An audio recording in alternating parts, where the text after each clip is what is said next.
Capítulo 19, 9. Como construir a fundação de uma casa, alvenaria das paredes, 9.10. Como construir a fundação de uma casa, alvenaria das paredes. A fundação é a base de qualquer edifício e é essencial para a estabilidade e segurança de uma casa. A alvenaria das paredes, por outro lado, é a estrutura que dá forma à casa.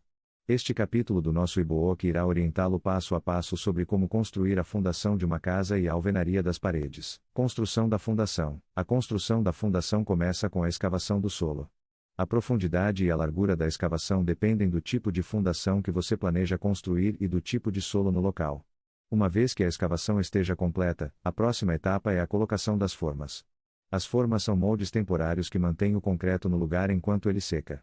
Elas podem ser feitas de madeira, metal ou plástico. Depois de colocar as formas, a próxima etapa é a instalação da armadura. A armadura é uma rede de barras de aço que é colocada dentro das formas para reforçar o concreto. A armadura é importante porque ajuda a prevenir rachaduras e outros danos ao concreto. Uma vez que a armadura esteja no lugar, o concreto pode ser derramado nas formas.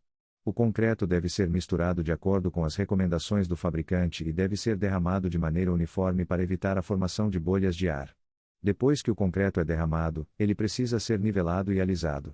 Isso pode ser feito usando uma régua de concreto e uma colher de pedreiro. Depois que o concreto estiver seco, as formas podem ser removidas.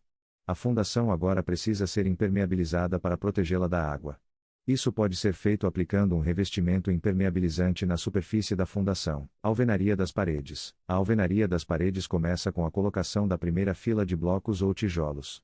Esta primeira fila é chamada de fundação da parede e é crucial para a estabilidade da parede. Os blocos ou tijolos devem ser colocados de maneira uniforme e nivelada.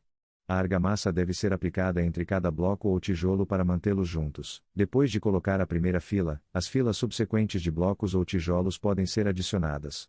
Cada fila deve ser deslocada em relação à fila abaixo dela para aumentar a estabilidade da parede. A argamassa deve ser aplicada entre cada bloco ou tijolo e também nas extremidades dos blocos ou tijolos para criar um vínculo forte. As aberturas para portas e janelas devem ser planejadas com antecedência e deixadas livres de blocos ou tijolos. Estas aberturas podem ser reforçadas com lintéis de concreto ou aço. Uma vez que todas as paredes estejam completas, elas devem ser deixadas para secar completamente antes de prosseguir com a próxima etapa da construção. A alvenaria das paredes é uma parte crucial da construção de uma casa e requer precisão e atenção aos detalhes. Em resumo, a fundação e a alvenaria das paredes são duas das partes mais importantes da construção de uma casa. Elas fornecem a base e a estrutura para a casa e devem ser construídas com cuidado e precisão para garantir a segurança e a durabilidade da casa.